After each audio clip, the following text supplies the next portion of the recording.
Breaking news. President Trump was just hit in the face by a reporter. This is absolutely wild. So we're going to go ahead and play the video and talk about it a little bit, but we are also going to talk about Charlie Kirk on Gavin Newsom with a Sean Hannity. And this is really, really important because Democrats are really looking forward to 2028 and they're making a lot of preparations already. And I think this is a really important conversation to have. But let's go ahead and start here with President Trump getting struck by a reporter. Also, if you like having conversations like this, please consider liking and subscribing. It really, really does mean the world to me. Okay, let's dive in.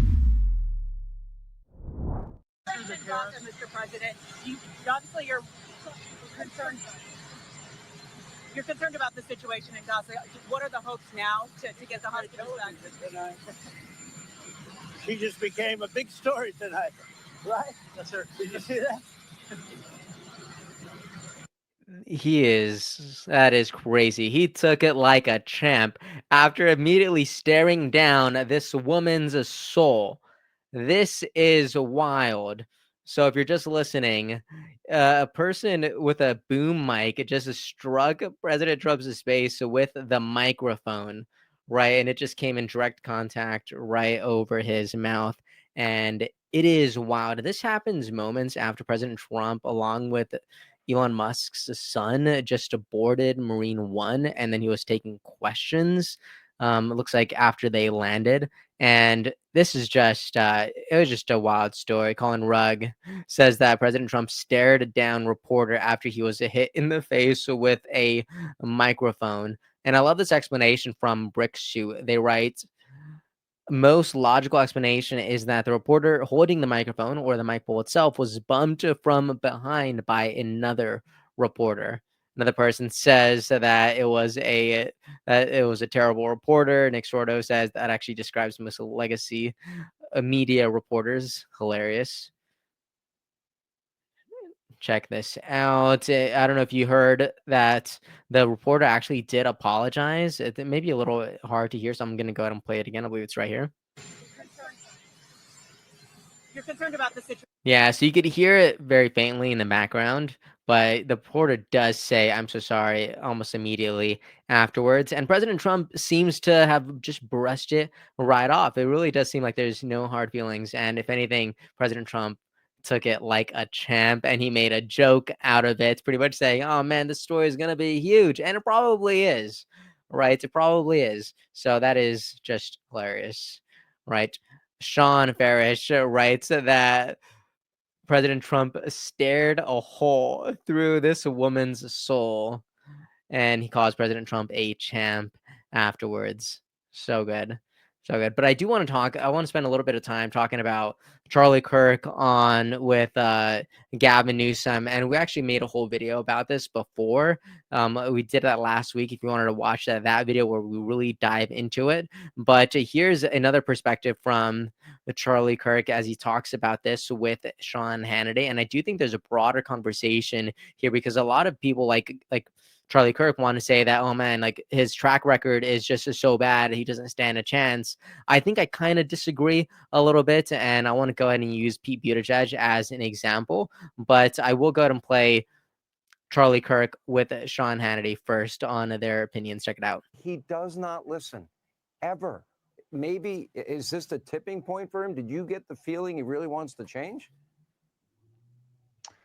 I don't know. I think he wants to be president, Sean, more than anything else on the planet. I think you can agree he has more political ambition than almost anybody in the Democrat Party. And I think he understands that the entire country is moving center right and is accelerating at a rapid pace. In fact, we are course correcting after 4 failed years under Joe Biden and all of the woke stuff and the anti-common sense movement. Gavin Newsom had me on his podcast, and I was shocked all of a sudden where he decided to diverge away from the orthodox opinion in the Democrat Party, which is as simple as saying that it's not fair that a biological man can compete in female sports. Now, number one, I don't believe that he actually has any heartfelt beliefs in this. I think it's purely political transactional. However, everybody in the audience should understand this means that we are winning at such a rapid pace that the governor of the largest state in the country, the largest Democrat state, who obviously wants to be president, has to adjust his policies against the base of the party to even be taken seriously to run for president in 2028. Okay, but the problem is it's so transparently about political expediency if he's going to change his Yes. core beliefs. And here would be the biggest problem that I would see that he has. He has something called a track record. He's been in government. He's the mayor of San Francisco, lieutenant governor for 8 years. At the end of this term, he'll have been governor for 8 years. He has a track record. So I don't think you get to run away from the positions you have been holding for decades just by talking to conservatives like Charlie Kirk. He never invited me on the podcast. I'm offended, by the way. All right. Now, I might say something unpopular now, but I just got to be a little bit honest. Yes, Gavin Newsom does have a track record. Yes, it is probably not the best, especially when you compare it to other people who will have their eyes set at a run in 2028. But guys, I honestly think most people are not looking that closely. All right. Yes, that track record is it has a lot of has a lot of bumps on the road, has a lot of flaws, but I just don't think that the majority of Democrats even care. I think the optics matter far more than track records. And check this out. I love that this person put this in a words. They write the name that is Chia. Okay, they write all the Jubilee clips are reminding me of when Pete Buttigieg went on there to talk to undecided voters and did great. Except they were like, we'd rather he be the candidate though. And I realized voters broadly care about personality over everything. And if we could just peel back this curtain ever like just slightly with Gavin Newsom, and we could just talk about personality, we could talk about optics, right? Gavin Newsom is a guy who's first off, I think most people would describe him as relatively good looking. He's tall, he has a good smile, has nice hair, he knows how to communicate, and for the most part, his personality is probably gonna move over well with voters. And so whenever I hear this talk from, Sean Hannity and Charlie Kirk spending a lot of time talking about their track record, I just don't think it's representative of the actual voter base. Because I think like so many people just care generally about the optics and it's so two-dimensional, but that's how most people vote. Most people don't vote with policy first in mind. Most people probably vote with personality first in mind. How do they feel when this person is talking to them? That's why President Obama did so well, right? And yeah, like this Gavin Newsom's not perfect in terms of optics either, right? Link Lauren said, "I know I talk with my hands, but Gavin Newsom takes it to a whole new level. He looks like he's directing traffic, or maybe doing the Macarena. I'm not too sure if I'm pronouncing that right, but someone will tell me in the comments."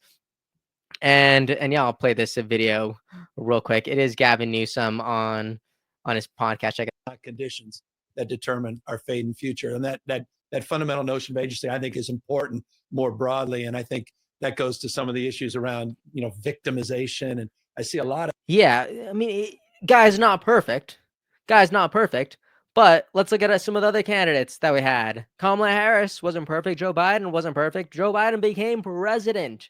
You know what I'm saying, right? So like in pure optics at a very two-dimensional level, I really think that people should not be underestimating Gavin Newsom, really. So if Republicans want to keep control of things, they can't underestimate him either. Anyways, that's what I'm saying. That's my perspective, and I would love to know yours. So please let me know what you think about all this in the comment section. Let me know what you think about this reporter who struck President Trump with their microphone in the face. That's kind of crazy. And let me know what you think about the future of the Democratic Party. Is that Gavin Newsom? Is it Kamala Harris? Is it Pete Buttigieg? I'm not sure. But let me know. To all my Californians out there, let me know what you're thinking about your governor these days. I texted this podcast to some friends and family, and I'm like, hey, check it out. Your governor has this podcast with Charlie Kirk, and some of them were responding that not my governor, and I'm like, yeah, I know. But again, Yeah, I have some confusing thoughts here. But let me know what you think about all this in the comment section, and I will see you all next time. All right, guys. Hope you have a safe and a wonderful day. Episode's over already. Geez, that was fast. Well, they say beautiful things do not last forever, but feel free to watch and listen to another one of these episodes if you're interested in those conversations as well. Also, this next part is huge. Make sure to obliterate that like and subscribe button and turn on the notification bell so you never skip a beat. I also have a newsletter where we dive into the news, politics, and ideas that shape our future. If you're interested in signing up, I'd really appreciate that. Anyways, that's the end of this episode. Thank you so much for watching and listening, and I'll see you next time.